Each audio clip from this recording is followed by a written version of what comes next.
हरे नमः. धर्माचा जण मूर्तिमान पुतळा, धर्माचा जण मूर्तिमान पुतळा, भासे जना भूवरी, दीक्षा देव निजो जगतिया,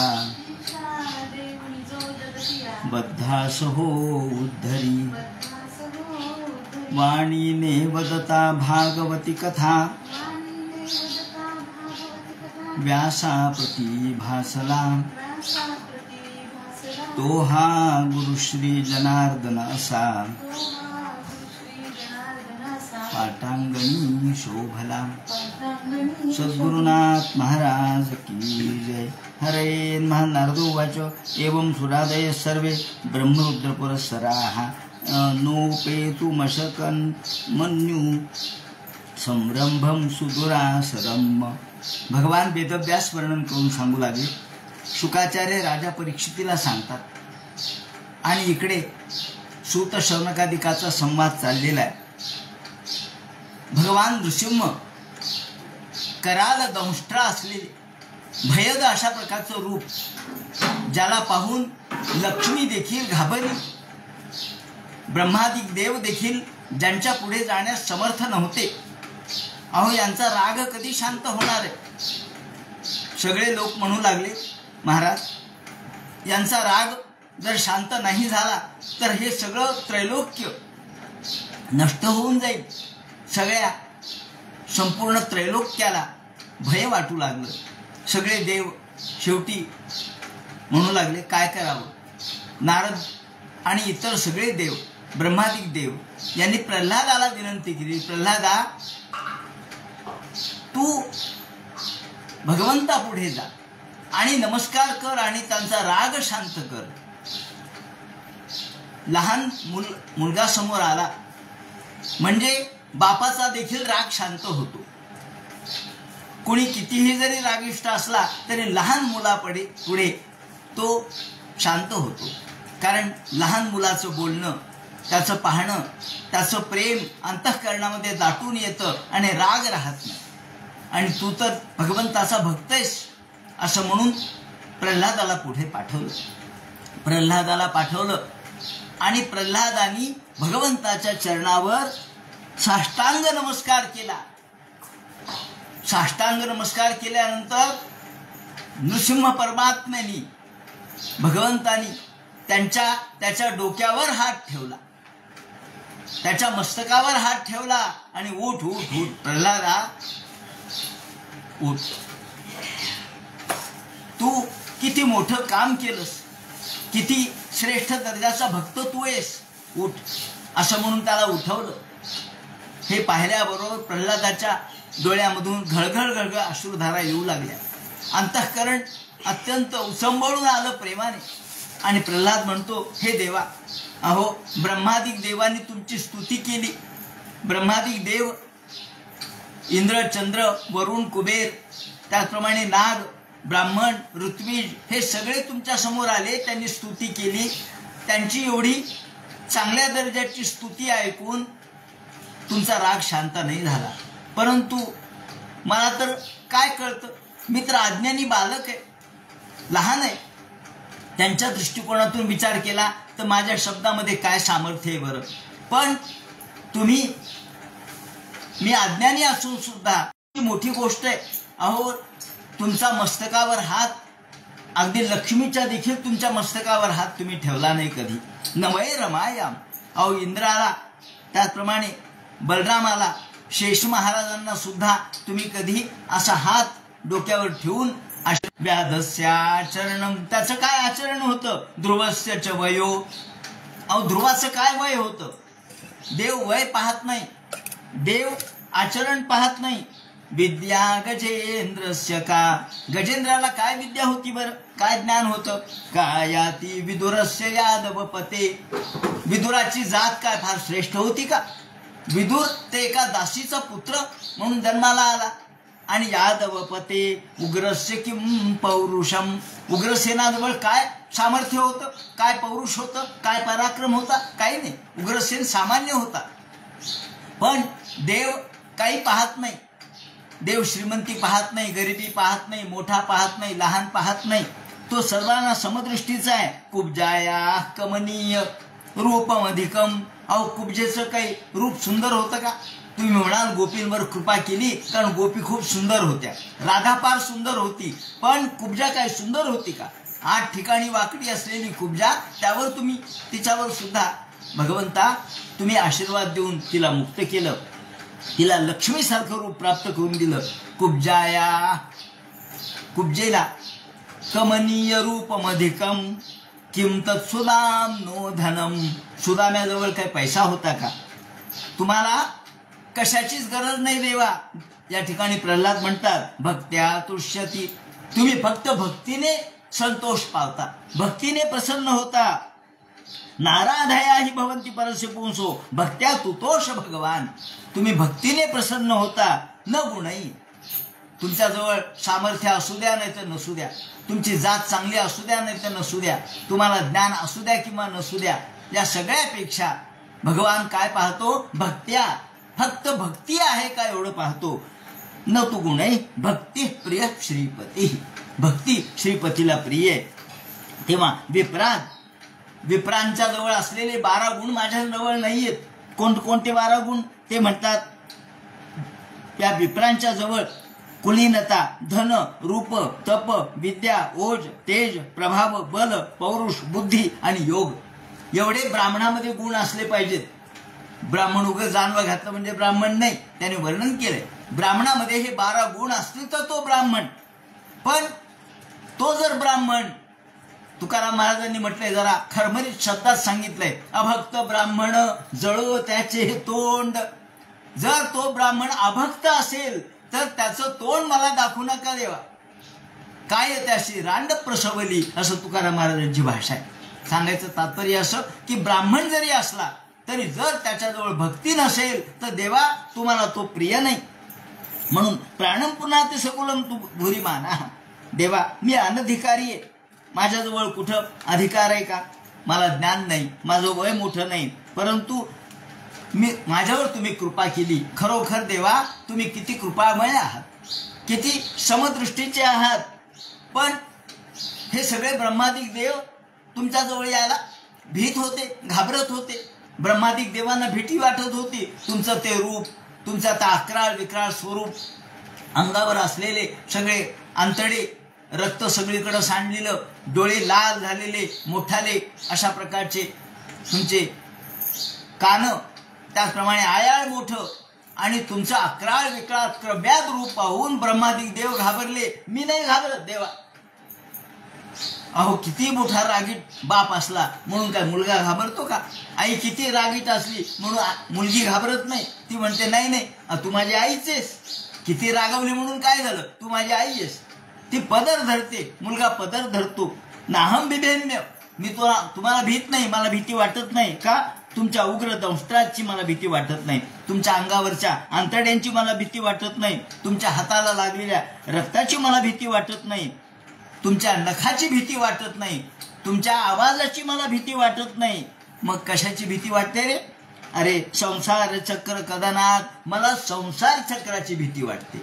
या संसार चक्रातून देवा तू मला बाजूला काढ. आणि यासाठी दास्य योगम, तुझे जे भक्त आहेत त्यांचं दास्यत्व मला घडावं, मला बाकी काही नको. मला फक्त तुझ्या भक्तांचं दास्यत्व घडावं. दुःखौषधम तदपि, हेच दुःखावरचं औषध आहे. कोणतं? दास्य योगम. तुझं दास्य मला सतत घडावं, तुझी सेवा मला घडावी, बस संत संगती मला घडावी. पादयुगला हंस संगा, हंस संग, हंस म्हणजे ज्ञानी भक्त, त्यांचा संग मला घडावा. जे तुमच्या पायाशी सतत रममान झालेले असतात त्यांचा संग मला घडावा. भाव करो ते विकरो ते पृथक स्वभाव, लोकांचे स्वभाव भिन्न भिन्न आहेत. तेव्हा हे देवा हे संपूर्ण संसार चक्र, जन्म मृत्यूचं चक्र, यातून मला बाजूला काढ. चक्रे विशिष्ट महेश्वर षोडशारे, 16 आर्या आहेत त्याला. या चक्राला 16 आर्या आहेत. आर्या म्हणजे टोक आहेत. 16. कोणते 16 आहेत ते म्हणतात पंच ज्ञानेंद्रिय, पंच कर्मेंद्रिय, पंच तन्मात्रा आणि मन. हा जीवकोश आहे, त्याला जीवकोश म्हणतात. आणि हा जीवकोश म्हणजे 16 आर्या असलेलं हे संपूर्ण आमच्या संसार चक्र आहे. दृष्ट्वा मया दिवी, आणि या संसार चक्रातून मला तू सोडव.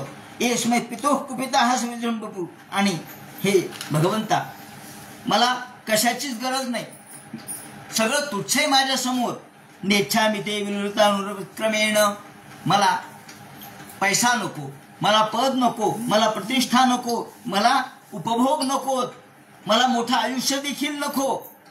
कारण मी पाहतोय विरंची ब्रह्मदेव 2 परार्ध आयुष्य, पण शेवटी तो देखील तुमच्या रूपामध्ये एकरूप होतोच. आणि मी पाहिलंय माझ्या वडिलांचं क्रव्याद रूप मी पाहिलंय. त्यांच्या भ्रुकुटी तटाकावर इंद्रादिक देव थरथर कापत होते, ब्रह्मादिक देव त्यांच्या समोर यायला घाबरत होते. आणि म्हणून मी तोही अनुभव घेतलाय. पद मोठं असलं तरी काय होतं, शेवटी तुमच्या मांडीवर त्यांचा अंत झालाच ना. म्हणून देवा मला काही नको, मला फक्त तुमच्या प्रसाद रूप हात जो माझ्या डोक्यावर आला, यस यन्मेर्पित शिरसी पद्मकरः प्रसादः, तो प्रसाद रूपी हस्त माझ्या डोक्यावर कायम तुम्ही ठेवा. मला तुमचा विसर कधी पडू नये. तुम्ही कल्पवृक्ष आहात, तुम्ही इच्छा म्हणाल ती प्राप्त करून देणार आहात.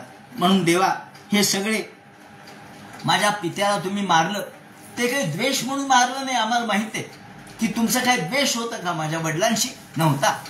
तुम्ही मारलं कशामुळे? तर सनकादिकांचं वचन सत्य करायचं होतं म्हणून मारलं. मारण्यामध्ये तुम्हाला कोणताही द्वेष नव्हता, मत्सर नव्हता, राग नव्हता, विरोध नव्हता. मग खड्गम प्रगृह्य, आणि हे माझे वडील तुमच्या अंगावर धावून आले. हातात त्यांनी खड्ग घेतलं, तलवार घेतली आणि तुमच्या अंगावर धावून आले देवा. परंतु तुम्ही वाईट हेतूने त्याला मारलं नाही. केवळ तुम्ही त्यांच्या दुष्ट हेतून तो तुमच्या अंगावर धावून आला, पण तुमच्या मनात दुष्ट हेतू नव्हता. आणि तो म्हटला, मद परोव तू कम हरामी. आत्ताच्या आत्ता, कम म्हणजे शिर, डोकं, आत्ताच्या आत्ता तुझं डोकं धडा वेगळं करतो, असं म्हणून तो धावत आला. पण तुम्ही मात्र देवा त्याला संतांचे शब्द, सनकादिकांचे शब्द खरे हवेत म्हणून मारलं. आणि म्हणून हे देवा, तुम्ही कार्यकारण स्वरूप आहात. हे देवा, तुमच्यापासून हे विश्व निर्माण झालं, ब्रह्मादिक देव सगळे तुमच्यापासून निर्माण झाले. आणि तुम्ही जगाचे अंकुर आहात, जगदंकुर तुम्ही आहात. जगाची उत्पत्ती, स्थिती आणि लय हा तुमच्यापाशी होतो. म्हणून हे देवा, मला बाकी काही नको. कारण हे सगळं गेह हा सगळा माणसाला संसार चक्रामध्ये टाकणार आहे, भोगामध्ये आणणार आहे. आणि भोग हा कधीच संपणारा नाही. भोग हा कधीच संपत नाही. जीवमय कथोच्युत विकर्षित मा वितृप्ता अवितृप्ता. मा वितृप्ता, मा म्हणजे नाही, कधीच तृप्त होत नाही. भोग किती भोगा, इंद्रियाच्या द्वारे किती भोगा, त्यातून तृप्ती प्राप्त होत नाही. उलट हे सगळे इंद्रिय म्हणजे जणू काही सवती आहेत, सवती. जशा एखाद्या माणसाला अनेक बायका असाव्यात आणि त्या सगळ्या बायका त्या पुरुषाच्या वेगवेगळ्या गोष्टीसाठी झगडत राहाव्यात, त्याप्रमाणे डोळा, कान, हात, नाक, पाय, स्पर्श, इंद्रिय हे सगळे जीवाला तोडत राहतात, कुत्तरओढ करत राहतात. शिष्णोन्यतस्त्वद उदरम श्रवणम कुतश्चित. कान म्हणतो मला हे गीत ऐकायचे, डोळा म्हणतो मला सिनेमा पाहायचाय, जीभ म्हणते मला चांगलं चुंगलं खायचंय, स्पर्श म्हणतो मला याला स्पर्श करायचा आहे. याप्रमाणे प्रत्येक इंद्रिय जीवाला आपल्या आपल्याकडे ओढतात आणि त्या बिचाऱ्या जीवाची कुत्तरओढ होते. त्यामुळं हे सपत्न्य शब्द वापरला. सपत्न्य म्हणजे सवती, जशा त्या पुरुषाला बेजार करतात. आपण म्हणतो ना की 2 बायकां फजिती आहे का, तेव्हा 2 बायकां फजिती आहे का, इथं ते किती बायका आहेत. हे सगळे इंद्रिय म्हणजे स्त्रियाच आहेत आणि जीवाच्या सगळ्या कुत्तर ओढीला त्या कारणीभूत ठरतात. त्याप्रमाणे उत्तारणेश, तेव्हा देवा मला हे काही नको, मला कोणत्याही प्रकारचे भोग नको. प्रायेण देव मुने स्वविमुक्त कामा. आणि देवा मी तुम्हाला विनंती करतो, तुम्ही मला मुक्त कराल.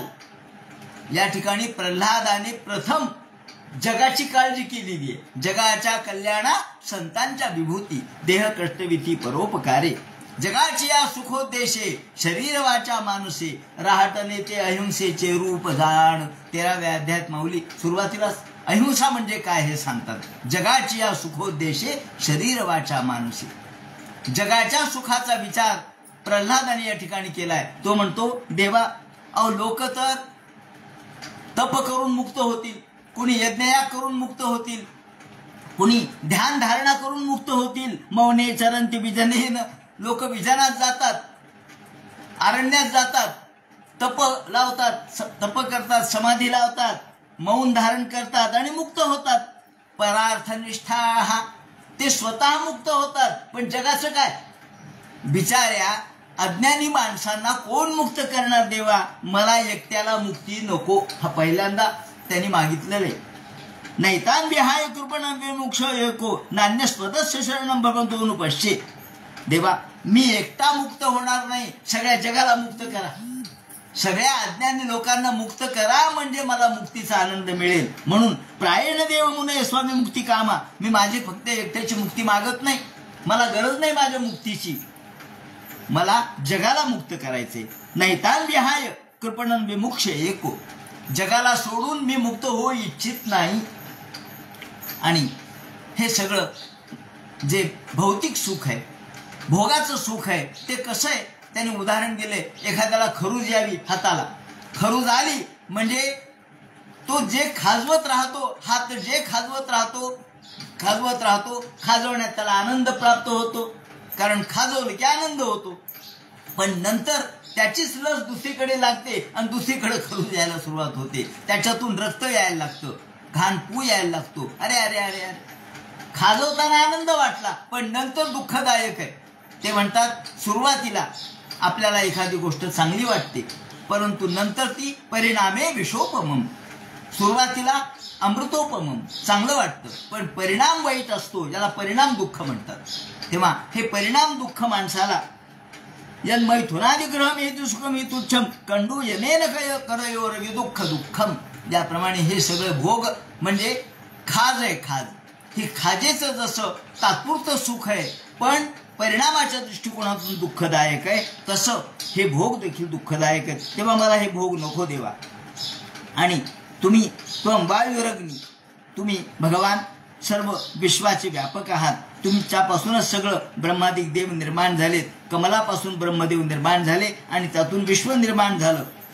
भक्तिम जन परमहंस गतोम लभेत. आणि आता देवा षडंग भक्तीचं विवरण या ठिकाणी केलेलं आहे. जशी नवविधा भक्ती प्रल्हादाची प्रसिद्ध आहे, तशी षडंग भक्ती देखील 6 प्रकारची भक्ती, 6 प्रकारचे भक्तीचे प्रकार किंवा भक्ती कशा पद्धतीने करता येते त्या 6 गोष्टी कोणत्या? पहिल्यांदा आधी नमस्कार करा देवाला, मग स्तुती करा देवाची. नमस्कार करणे, स्तुती करणे म्हणजे स्तोत्र गाणे, मग कर्मपूजा, देवाची पूजा अर्चा करणे, नंतर स्मृतिश्चरणयो, भगवंताच्या चरणाचं चिंतन करणं आणि भगवंताच्या लीला कथांचं श्रवण करणं. म्हणजे श्रवण, मनन, निधिध्यासन याप्रमाणे हे सगळं 6 प्रकारच्या भक्तीचं विवरण त्यांनी केलेलं आहे. भक्तिम जना परमहंस गतम लभेत. आणि या भक्तीनंच परमहंस गती त्याला प्राप्त होते. याप्रमाणे ऐकल्यानंतर भगवान नृसिंह प्रसन्न झाले. म्हणले अरे प्रल्हादा थांब थांब थांब, हे पहा माझा तुला आशीर्वाद आहे. प्रल्हाद भद्र भद्रंते प्रीतोहम ते सुरोत्तम. भद्र भद्रंते, तुझं कल्याण हो, तुझ्या प्रीतोहम, तुझ्या या सगळ्या केलेल्या स्तुतीनं मी प्रसन्न झालो. आणि माम प्रणीत आयुष्मान दर्शनम दुर्लभम हिमे. अरे माझं दर्शन हे दुर्लभ आहे, पण आज तुझ्यामुळं मला अवतार घ्यावा लागला आणि हे दर्शन तुला मी दिलं. खरं म्हणजे प्रल्हाद म्हणतात, हे देवा मला तुम्ही दर्शन दिलं, मला काही नको, श्री नको, री नको, काहीच नको, फक्त मला तुमच्या चरणाची सेवा तेवढी करू द्या. पण तुमच्या चरणाची सेवा, तुम्ही केलेल्या सगळ्या उपदेशाने मी प्रसन्न झालो. आशा सानोन विवृत्त्या. पण तुम्हाला मी काही मागणार नाही, कारण काही मागणं म्हणजे कमीपणा आहे, मागणं म्हणजे व्यापार आहे. देवा मला हे दे, मी हे करतो देवा मला हे दे, आपण असंच करतो ना, देवा मला पुत्र होऊ दे मग मी तुझी यात्रा करीन. म्हणजे एका पारड्यात पुत्र दुसऱ्या पारड्यात यात्रा, याप्रमाणे आपण मागणी करतो. ते म्हणतात हा व्यापार झाला, 100 रुपये द्या तेवढी वस्तू विकत घ्या, हा व्यापार झाला. न मे वणिक, मी काही वणिक नाहीये. स आशेच्या आशास्ते नस भृत्या, तो भृत्य नाहीये, तो सेवक नाही. मग काय होईल? सवय वणिक, तो व्यापारी होईल, बनिया होईल तो. यस्त आशा सानो नवे भृत्या स्वामींनी अशी आत्मना. म्हणून देवा मला काही नको, मला इंद्रियाचे सुख देखील नको. हृदयामध्ये कामना निर्माण होतात, प्राण देह धर्म धैर्य हे सगळं नष्ट होऊन जातं आणि भगवंताच्या भक्तीचा विसर पडतो. त्यामुळं मला हे काही नको. असं म्हटल्यानंतरही नृसिंह म्हणतात, हे प्रल्हादा, पण तुझं आता पुण्य शिल्लक आहे ना, मग हे पुण्य कसं नष्ट करणार? कारण तुला जर मुक्ती द्यायची झाली तर पुण्य आणि पाप हे दोन्ही नष्ट झालं पाहिजे. मग आता पुण्य नष्ट करण्यासाठी भोगेन पुण्यम कुशलेन पापम, कारण ध्रुवाच्या कथेत देखील हेच सांगितलंय, वेगळ्या शब्दात सांगितलंय.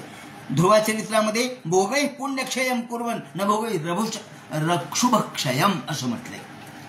या ध्रुवाच्या कथेमध्ये त्यांनी भोगै पुण्यक्षयम, भोगाने पुण्याचा क्षय कर आणि सत्कर्म करून पापाचा क्षय कर. सत्कर्म कुर्वन न भोगै अशुभ क्षयम, पापाचाही क्षय झाला पाहिजे आणि पुण्याचाही क्षय झाला पाहिजे. म्हणून भोगेन पुण्यम कुशलेन पापम, याप्रमाणे यज्ञयागादी कर्म करून पापाचा क्षय आणि भोग भोगून पुण्याचा क्षय कर. आणि याप्रमाणे सांगितलं आणि त्यानंतर तू मुक्त होशील. तुला राज्य करायचंय. यद निंदत पिता मे, मग ते म्हणतात, प्रल्हाद म्हणतात, भगवंता ठीक आहे, तुमच्या आशीर्वादाने मी हे करील, परंतु अजून एक माझ्या मनात एक संशय. काय संशय? संशय एवढाच आहे की माझ्या पित्याने तुमच्या अंगावर शस्त्र उगारलं, अहो तुम्हाला शिव्या दिल्या, नाही ते तुमच्या बद्दलचे शब्द काढले, एवढी निंदा केली, त्यांना निदान नरकात पाठवू नका. असं म्हणल्याबरोबर देव म्हणतात, अरे प्रल्हादा, तुला असं कसं वाटलं? अरे ज्याच्या पोटी तुझ्यासारखा भक्त जन्माला येतो त्याच्या 21 पिढ्या मुक्त होतात. तेव्हा तुझ्या त्रिसप्ताह सात्विक 21 अशा पिढ्या मी तुझ्या मुक्त केलेल्या आहेत. त्रिसप्तवे पिता पुत्र पितृ सहतेन घ, तुझ्या पिता तर मुक्त झालाच, पण त्याच्या 21 पिढ्या तू मुक्त केल्यास का? तुझ्यासारखा साधू ज्या ठिकाणी जन्माला येतो त्यांच्या सगळ्या पिढ्या मुक्त होतात, सगळ्या शुद्ध होतात. साधव समुदाय असते पूयंते पी कीकटा. हा कीकट म्हणजे पापी. कितीही पापिष्ट असू द्या, कितीही वाईट असू द्या, अपवित्र असू द्या, ते मुक्त होतात. याप्रमाणे सांगितलं. आणि तुझ्या बाकीचे लोक तर गयेवर पिंडदान करतात आणि ते मुक्त होतात. तू तर तुझ्या वडिलांचा पिंड माझ्या मांडीवर दिला, मग तो मुक्त होणार नाही का? आणि आता तुला अजून एक सांगतो की तू माझ्या या वंशामध्ये भक्त जन्माला आलास, असुर वंशामध्ये. त्या वंशामधल्या कोणालाही मी इथून पुढे मारणार नाही, कोणालाही ठार करणार नाही. म्हणून बाणासुराला ठार नाही केलं, 996 हात तोडले त्याचे, पण त्याला ठार नाही केलं. याप्रमाणे ब्रह्मादिक देवाने स्तुती केली. आणि मग ब्रह्मादिक देवाला भगवान म्हणतात, ब्रह्मदेवा म्हणाले, काय महाराज, इथून पुढे तुम्हाला तंबी अशा प्रकारचे वर देत जाऊ नका की ज्या वराने हे उन्मत्त होतील, अशा प्रकारचे वर तुम्ही इथून देऊ नका. का? अहो सापाला दूध पाजण्यासारखं आहे म्हणे ते. वर क्रूर निसर्गाणा मही नामामृतम यथा, सापाला दूध पाजण्यासारखे तुम्ही वर देऊन ठेवता आणि मग हे राक्षस इतक्या माजतात, कोणालाच ऐकत नाहीत, आणि मग मला अवतार धारण करावा लागतो. तेव्हा तुम्हाला तंबी अशा प्रकारचे वर इथून पुढे देऊ नका. याप्रमाणे सांगितलं आणि भगवान अंतर्धान पावले. भगवान अंतर्धान पावल्यानंतर त्या ठिकाणी त्यांनी सांगितलं. नारद म्हणतात, हे युधिष्ठिरा, त्यानंतर एक घटना अशी घडली. इकडे प्रल्हादाचं राज्य चाललेलं होतं. भगवान रुद्र यांच्या समोर एक मयाने निर्माण केलेले एक कूप होता, आड होता. त्याच्यात अमृत भरलेलं होतं, हे मयानेच निर्माण केलं होतं आणि सगळे युद्ध करू लागले. या वेळेला प्रत्यक्ष महादेव आले. देवांच्या बरोबर युद्ध चाललं, देवाला हे आटोपेनात म्हणून महादेवाला प्रार्थना केली. महादेव म्हणाले ठीक आहे. आपलं धनुष्यबाण घेऊन महादेव आले, परंतु महादेवाला देखील हे राक्षस आटोपेनात, कारण हे राक्षस मेले की ते अमृताचं पान करून यायचे आणि पुन्हा जिवंत व्हायचे. महादेव बेजार झाले आणि मग नारद म्हणतात, हे युधिष्ठिरा, महादेव भगवान विष्णूला शरण गेले. विष्णू, अहो हे काय, हा त्रिपुरासूर काही माझ्या हातून मरे ना, काय करावं? विष्णूने सांगितलं, थांबा, मी सोय करतो, युक्ती करतो, मग तुम्ही त्याला मारा. मग ब्रह्मदेवाला सोबत घेतलं आणि गायीचं रूप धारण केलं भगवंताने आणि ब्रह्मदेवाला म्हणले तुम्ही वासरू व्हा. तदायम भगवान विष्णू स्तोत्रोपायम कल्पयत. एक उपाय केला, बुद्धीने विचार केला काय करावं आणि मग ज्या ठिकाणी या मयासुरांनी हे अमृताचा कूप तयार केलेला होता आणि हे सगळे राक्षस तिथला अमृत पित होते, तिथं भगवान या गायीच्या रूपाने गेले. सगळेजण त्या गायीचाच कळ पाहत होते. गाय आली, गाय पाहवा, काय गाय हो, काय गाय हो, गाय काही पाहिली नाही का काय, पण गाय काय गाय म्हणून लोक जे भुलले, अहो देवाचं रूप आहे, भुलणारच. त्याच्या मागं वासरू ब्रह्मदेव जे गेले, जाऊ द्या जाऊ द्या जाऊ द्या. तिथं सगळे राक्षस बसलेले होते संरक्षणासाठी, पण त्या राक्षसांनाही भुरळ पडली आणि कोणी संरक्षण केलं नाही. ही गाय गेली, भगवान गेले, सगळं अमृत पिऊन टाकलं आणि सगळे बाहेर पडले. भगवान गायीचं रूप घेऊन आणि वत्साचं रूप घेऊन ब्रह्मदेव पुन्हा बाहेर पडले. म्हणले गाय गाय, हो म्हणले राहू द्या राहू द्या, आपल्या रानात आली तर राहू द्या, आपण दूध काढू. अहो कशाचं दूध काढता, जी तिथून जे अदृश्य झाली कोणाला दिसली नाही. म्हणले कुठे गेली हो, म्हणले इथंच होती, तिथंच होती, तिथंच होती. इकडे महादेवाला सांगितलं करा आता युद्ध, आणि महादेवाने आपलं धनुष्य उगारलं, हातात धनुष्यबाण घेतले आणि युद्ध करायला सुरुवात केली आणि सगळे राक्षस खलास केले. त्रिपुरासुराला खलास केलं. सगळे लोक म्हणले चला अमृत प्या. म्हणजे कुठलं अमृत, पाहिलं तर काही नाही, तिथं सगळं अमृत पिऊन टाकलं होतं देवानी आणि याप्रमाणे सगळ्या राक्षसाचा संहार केला. याप्रमाणे भगवंताने ब्रह्मादिभि स्तूयमानः, मग सर्वांनी भगवंताची स्तुती केली, पुष्पवर्षाव केला आणि वीर्यानंदी गीताने याप्रमाणे महादेवावर वर्षाव झाला पुष्पांचा. शुकाचार्य म्हणतात, परीक्षिते आता तुला मी वेगवेगळे वर्णधर्म सांगतो.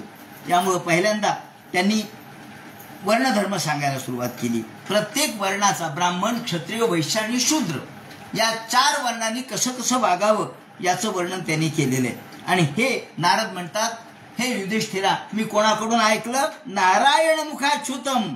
हे प्रत्यक्ष बद्री केदारला मी गेलो होतो, तिथे बद्रिकेश्वराच्या तिथे प्रत्यक्ष नारायणाकडून, नरनारायणाकडून मी हे ज्ञान ऐकलेलं आहे. याप्रमाणे तिथे नारायण भगवंताला नमस्कार केला आणि त्यांच्याकडून मी सनातन धर्म आत्मसात केला. याप्रमाणे हा सनातन धर्म, याला सनातन धर्म असं म्हणतात. सनातन म्हणजे काय, जे पूर्वीपासून आहे त्याला सनातन असं म्हणायचं. सन म्हणजे सन आसन, सन म्हणजे सत्य स्वरूप आणि आसन म्हणजे असणारा. जो सत्य स्वरूपी धर्म आहे, जो कधीही असत्य होत नाही, कोणत्याही काळामध्ये हा धर्म सत्य स्वरूप आहेच आहे, त्याला सनातन असं म्हणतात. याप्रमाणे सत्यम दया तप शौचम, सत्य, दया, तप आणि शौच, तितिक्षा, शम आणि दम हे धर्माचे एकूण 30 लक्षणं सांगितलेली आहेत. धर्माचे 30 लक्षणं आहेत.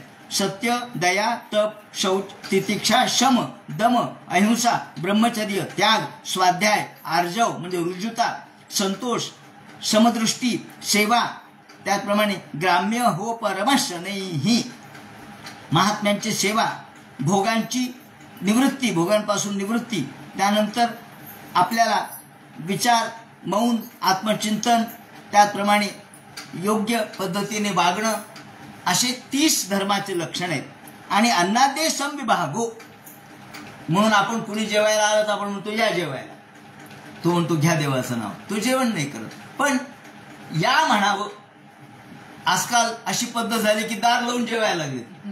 अहो दार उघडं ठेवून जेवा म्हणजे अतिथी येईल त्याला तुम्हाला देता येईल. तुम्ही दार लावून गुपचूप जेवायला लागलेत. आजकाल जेवणाची हीच पद्धत झाली, दार लावून गुपचूप. अरे गुपचूप जेवू नका, 4 लोकांना येऊ द्या, आल्यानंतर अन्नाचे विभाग करा, अन्न विभागून द्या, आला कुणी अतिथी तर त्याला आपल्यातला भाग द्या, तर तो खरा धर्म झाला. अन्नाद्य संविभागो भूतेभ्यश्च यथारतः. जो जो कुत्रा येईल, मांजर येईल, चिमणी येईल, तिला द्या ना तुम्ही, ते त्याचं आपोआपच पोट भरेल, हा तो धर्म होईल. याप्रमाणे असे 30 लक्षणांचा धर्म सांगितला. त्यानंतर ब्राह्मणाने कसं वागावं ते सांगितलं. त्याने त्याने यज्ञ करावा, याग करावा. इज्जा म्हणजे याग किंवा यज्ञ. अध्ययन करावं आणि जन्मकर्मावदाता नाम, आपल्या आपल्या कर्माप्रमाणे आपल्या क्रिया कराव्यात. त्यानंतर राज्ञ म्हणजे राजाने कसं वागावं, क्षत्रियाने कसं वागावं, तर त्यांनी विप्रांची अर्थात ब्राह्मणांचं रक्षण करावं, वेदांचं रक्षण करावं. वैश्याने वार्ता, वैश्याने फिरावं, वेगवेगळ्या ठिकाणी जाऊन त्यांनी व्यापार करावा आणि शूद्रांनी सेवा करावी. याप्रमाणे वार्ता विचित्राशालीय, वेगवेगळ्या पद्धतीने माणसाने राहावं. आता भिक्षा मागावीच असंही नाहीये किंवा गृहस्थाश्रम स्वीकारावा असंही नाहीये, परंतु काही जरी राहिलं तरी न स्ववृत्त्या कथळितन, हा फार महत्वाचा सिद्धांत सांगितलाय. माणसाने कुत्र्यासारखं लायलाय करू नये. जर जेवढं मिळेल तेवढं खावं. त्यांनी सत्यानृताभ्याम जीवेत. समजा एखाद्याला भिक्षा मागूनच जेवायचंय, एखादा शिरोंछन वृत्तीने म्हणजे आपल्या बाजारामध्ये पडलेले कण वेचून आणतो, तो खातो, त्याला शिरोंछन वृत्ती म्हणतात. अशा वृत्तीने एखादा जगतो. एखादा शेती करतो, एखादा व्यापार करतो. व्यापार थोडा वाईट आहे, कारण व्यापारामध्ये थोडं खोटं बोलावं लागतं, म्हणून त्याला सत्यानृत म्हणतात. सत्य आणि अनृत, थोडं खरं थोडं खोटं, थोडं बिघडी. अहो तुमच्यासाठी मी हे एवढ्याला लावतोय, वास्तविक मला एवढ्याला पडले, त्याच्यातही त्याला 5 पैसे मिळालेलेच असतात. तरी तो म्हणतो नाही, अहो तुम्ही जवळचे, तुम्ही आमचे, आपले, म्हणून तुम्हाला एवढ्यात देतो.